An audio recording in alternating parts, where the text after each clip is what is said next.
Well, hey there, and welcome to the Brookside Conversations podcast. My name is Lucas, and I'm so excited that you've joined with us today for this podcast episode where we have honest discussions about life and faith. And today we're having an honest discussion about life because life is crazy and we are in this together. And March 2022, yes, not March 2020, where everything kind of started going haywire. Actually, March 2022, we had a month of one-off services at Brookside, and it was this interesting time in our church life where we had a whole sermon series planned. We had a whole plan for like in-person gatherings, and everything was kind of planned out. But then slowly but surely, every single week, something went awry. And so I wanted to invite Pastor Greg onto the podcast today to talk about how we navigated that, and then to step back and look at the spiritual component, the spiritual perspective of navigating uncertain times, because it's so important.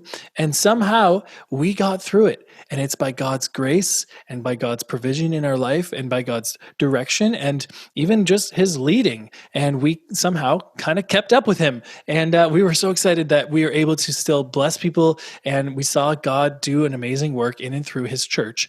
And so we're going to get right into that conversation now. But before we do, make sure you go to mybrookside.church to learn about everything that we have here at Brookside to offer.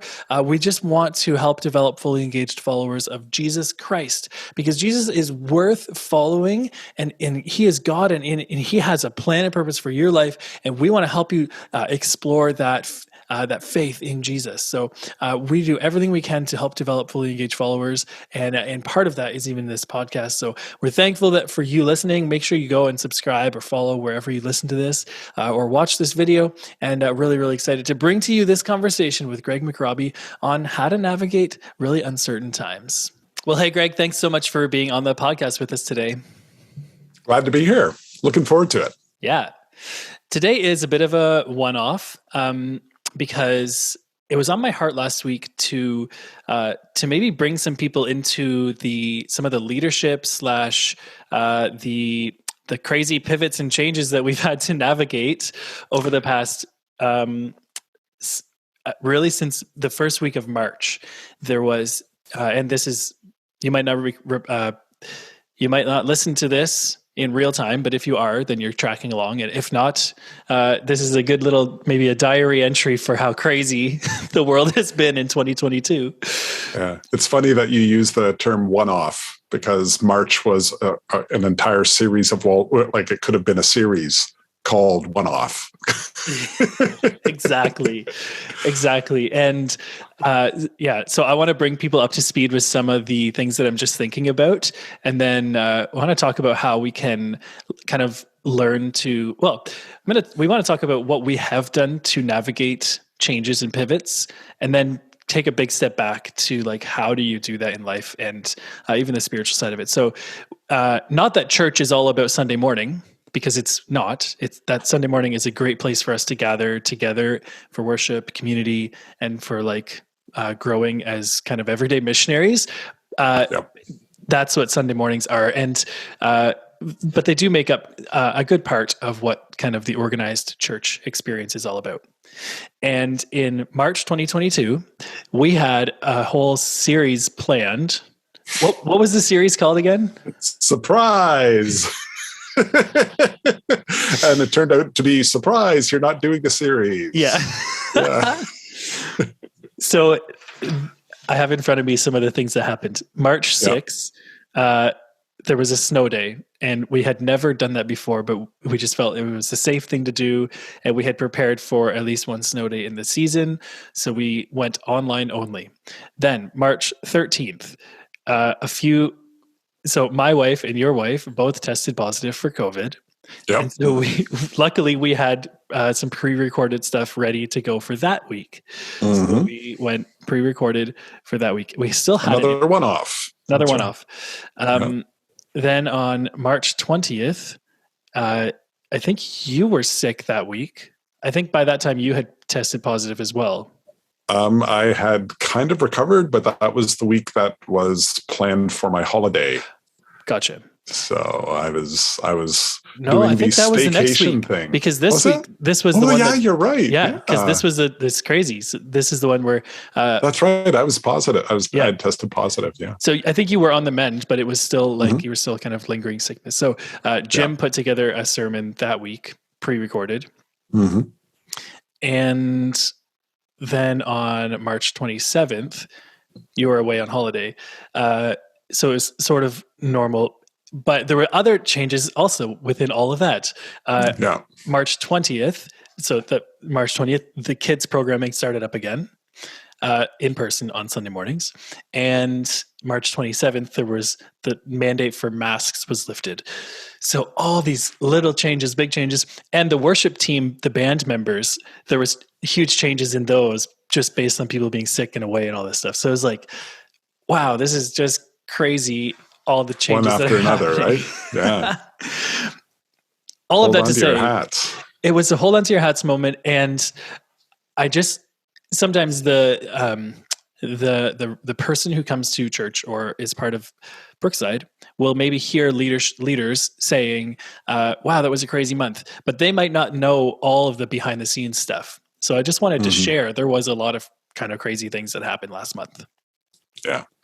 Yeah. I often have that imagery of a duck on the water, above the water, calm and serene. You don't see anything going on. You look underneath, and those legs are just Just going, motoring yeah, along. Yeah. that's right. Yeah. So I'm so thankful that you had the time to squeeze in today Oh, to glad maybe to. give us Glad to. some, maybe from a spiritual perspective, how, why is it that these unexpected things happen in a right? If we take it really, really big in a universe that we believe God has full control over, why is it that these kind of unexpected times, why do they even happen? Great question. Yeah, God hasn't got my memo yet that outlines everything that's supposed to happen. And that's exactly, I think, the reason. You hit on it in your question. It's control. We say God's in control, but we want to be in control. I think is what it comes down to. Because why do we say, oh, that was unexpected? Why are we saying, oh, that's difficult? There's a lot of things that are difficult, and we're prepared for them, and we're ready for them, and we move through them. There's other things where it's like that's more difficult than it's supposed to be. That's harder than it's supposed to be. It's not what I expected, and often that's, at least for me, that's where things come off the rails, is when my expectations, my perception of what should happen, which is really an expression of how I want to control things, is, to me, that's the issue. It's not that things are difficult, they're just more difficult than I wanted, because I've got my plans and here's the way it's supposed to work. And if there's a God in heaven and if he's listening, then he ought to agree with me, right? And when he doesn't agree with me, then it's like, oh snap, why is this happening? Mm-hmm. I don't know. Yeah, What do you think? it How does seems that sound to well. you? No, absolutely. I think we use the term unexpected, but that is from my perspective that's unexpected, Mm-hmm. and it's extremely difficult to put yourself in any other perspective, let alone the divine perspective. Mm-hmm. Yeah. Yeah, it's tough, but that's, if we want to be able to experience all the ups and downs and things that happen without getting knocked off the rails, that really is the place we got to go. That's what we got to learn to do. Is Jesus did it in the garden. Not my will be done, your will be done. I'm trusting that your will is being done, and it may not look the way I wanted it to, but that's okay. It's your will, so I'm on board. Mm-hmm. Yeah. I think the other verse that came to mind, which is it's quoted all the time, but trust in the Lord with all your heart and lean not on your own understanding. Mm-hmm. It comes off the tongue so quickly, but my understanding is that things should happen in a predictable pattern in a rhythm that I can expect. And that is, in my ideal little world, everything would be very structured and would never veer off course. But we know, we've experienced that things do veer off course, and things do change. Yeah. Yeah. I am so tempted to add a little phrase to the end of that verse. Oh yeah. Yeah. Trust in the Lord with all your heart, lean not on your own understanding, in all your ways acknowledge him, and he will direct your paths in the way you want them to go. Yeah. In the way you want them to go is what I add. He's directing our paths. It just may not be the way I expect. And that's where I find out, at least for me, that's where I find out, do I really want God's will, or do I want mine? Because if I want his, it's happening. It's, and I can trust that. That's tough. It's challenging to do. Yeah. I often, sometimes I think of, God is so gracious to us, and sometimes he lets us kind of see, not see into the future, but kind of anticipate. And he gives us vision for things that we're working toward. He gives us goals, things and hope for the future. But then sometimes it feels like there's just a fog. And in that moment, it's just like, I can't see my hand in front of my face. And that is when our faith is tested. And am I still going to trust in him when I can't see where I'm stepping? Yeah. And I find that not only is it frustrating and challenging in the sense that there's so much fog there, I can't see where my foot's going next. But I think it's in those moments where we come face to face with this thing that we often try to hide, and that's I'm proving myself to God. Like, I'm proving my worth to God, my value to God and to his kingdom by all these things that I'm doing for him. And all of a sudden I can't do them. And I feel like I'm not sure what's happening. And am I still as valuable? Does God still care about me as much as I thought? Not only because of what's going on, but because I'm not able to do what I kind of may think I'm supposed to. And I think it's in those times where God is just wanting us to know, you know what? I love you regardless. It has nothing to do with what you contribute,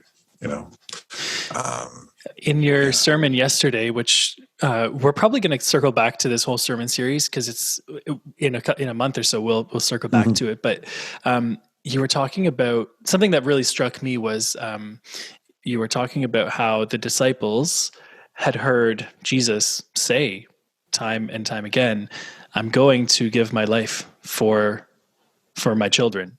And then when he did, they felt like the rug was swept out from under their feet. Like, they didn't expect this. And yet he had told them, this is what's going to happen. And there's a disconnect. And so how are we supposed to connect things that we believe in our heart, things that scripture is clear about, things that we know with our mind, and then connect that to the practical faith in our life working out itself? Oh, that's a nice, simple question. Like, get that one figured out and you can bottle that, you'd be a wealthy man. What comes to my mind is because I was thinking, like, what was it that led the disciples? Jesus was saying over and over and over, like, here's what's going to happen. And they're like, yeah. But they weren't getting it. And what comes to mind is, I'm going to use one of my weird analogies again, is gravity and throwing a ball up in the air. And it doesn't matter how high you throw the ball up, the ball keeps coming down because gravity is pulling it down. And for us, our center of gravity usually is avoid trouble. Like, that's what I'm doing. I'm avoiding trouble. I'm looking for ways to either expand my horizons or get ahead or whatever. And everything's kind of filtered through that. And God's like, no, like, if that's your center, if that's like everything you hear, it's just going to kind of go up and bounce back, because if that's what you're trying to do, you're not going to succeed. We need to change our center of gravity from avoid trouble to accomplish God's will. Like that, if we can make that shift in our hearts, that, you know what, as much as I like, we shouldn't be going around trying to find trouble, but if we can get to the place where we actually say, you know what, my life is no longer about keeping me safe and keeping me comfortable and all that stuff. It's about accomplishing the will of God. If we can get there, then when Jesus says, in this world you're going to have trouble, we're not like, we're going to accept it. Our problem is we hear things and we nod our head, yeah, but we're not really accepting it. We need to get to that place where we actually believe what he says. Mm-hmm. I was talking to a friend today, and they were mentioning how they're reading this book, and it's about kind of finding inner peace and exploring your emotions, and this secular book. And it was really, it sounds like the push is toward putting yourself as the center of gravity. And the push is find your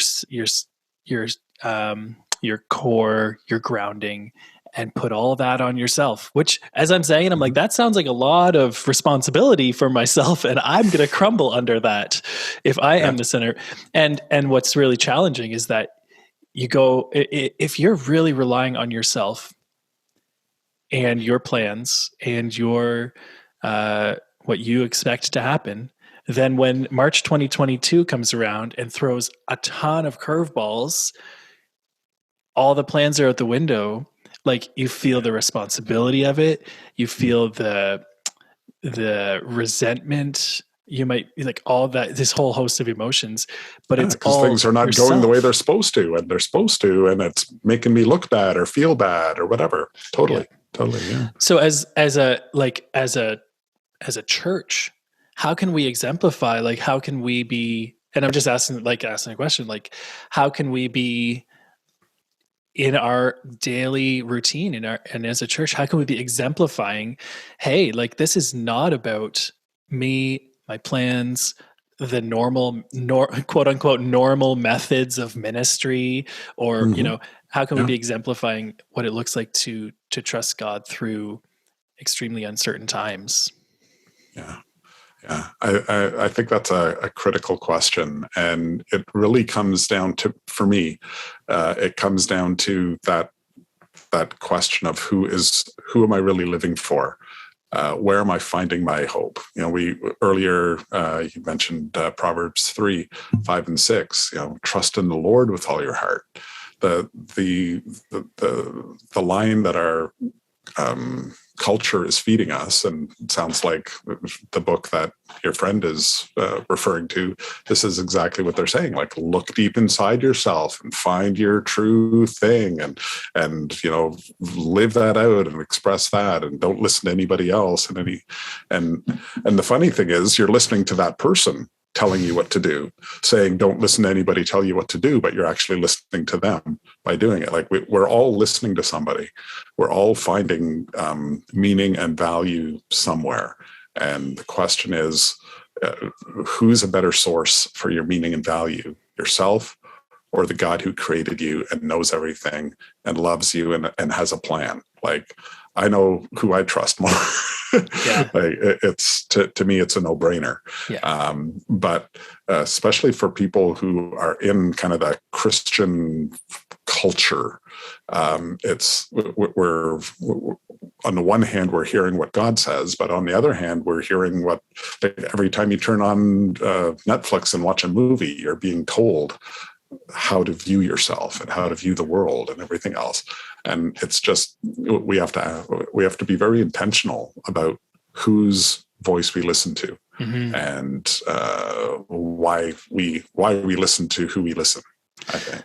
it's been really encouraging to watch our church go through some really, really tough times, and to see people operating in their gifting and operating with faith in God, and even operating in the values that are just where we felt putting words to some of the things that we want to see of our people, but aiming high and pulling together and making it happen, making ministry happen. And regardless of all these uncertain times and changes. And again, like I said at the very beginning, if you might not even know that any of this is happening, and that's because there's a team of really dedicated people pushing through all of this uncertainty.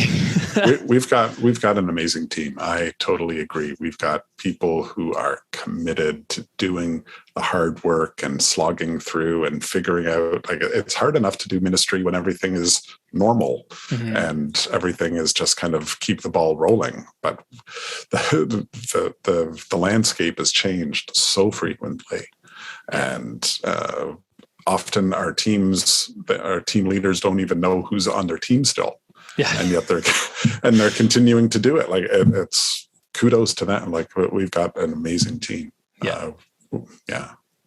Oh man, I'm excited for weeks that are more predictable, and yet I won't mind them. You know, that's for sure. But at the same time, it, like, looking back, you go, it all, God provided, and it all worked out. So sure, it was tough and it was hard and there was whatever, but God was still glorified.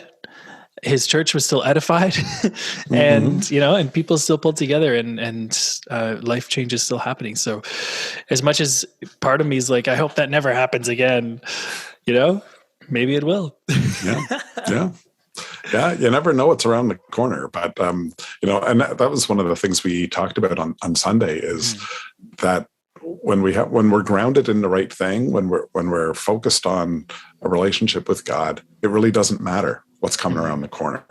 Like, we can be ready for whatever comes when we're trusting in Him, when we're finding our hope in Him, and when we're allowing the power of God to calm us. We talked about that a little bit yesterday. There's a calmness that comes from knowing the truth and knowing that it's true, that it's more than just wishful thinking and all of that. This is, our faith is a reasonable faith. It's faith based on historical fact, and that's. What was that book again awesome. That you were reading? Because it was Tim Keller. Yeah, it's called Hope in Times of Fear. Hope in Times of Fear. It was such a good. You have so many quotables from that. Yeah. Well, Tim is just an amazing author, deeply thoughtful and inspiring, and I just felt it's like he says it better than I could. Yeah. Why bother try to come up with a different way? Here's what he said, and it's really valuable. Totally. Well, thank you, Greg, so much for your leadership as lead pastor. I mean, you're doing a good job leading a team who's able to lead our church. So thank you so much for all of that. And really appreciate you taking the time to talk through March 2022 with the me one-off today. Month. The month of one-offs. That's right. Oh, love to. Thanks for the invitation. Just love the podcast. Love the opportunity to connect and just share, and just think together about what God is doing and how we can become even more fully engaged followers of Jesus. That's really what it's about. Well, thanks, Pastor Greg, for that great conversation. I'm so excited to share that with everybody. And I just want to take the time again to thank you for your leadership as we have gone through this sort of uncertain month. Really thank you that you're willing to let God take the wheel and guide and direct you, and likewise the leaders here at Brookside. So thank you so much. Guys, make sure that when you're done listening to this or watching this, you like or subscribe or follow or leave a rating and review or all that stuff. We'd love to see see some of that happening in this community. Really, really excited for all that God has in store for us in the future. And to make sure that you keep up to date with everything that's happening here at Brookside, I really encourage you to go to mybrookside.church and sign up for the Brookside Brief newsletter, which comes out every Friday. And it usually has a little bit of content to kind of spur you on in your faith journey, and then a ton of information about what's going on in life and times of Brookside Baptist Church. And make sure you do that. I'd be happy to see you do that. And I can't wait to bring you another episode next week of the Brookside Conversations podcast.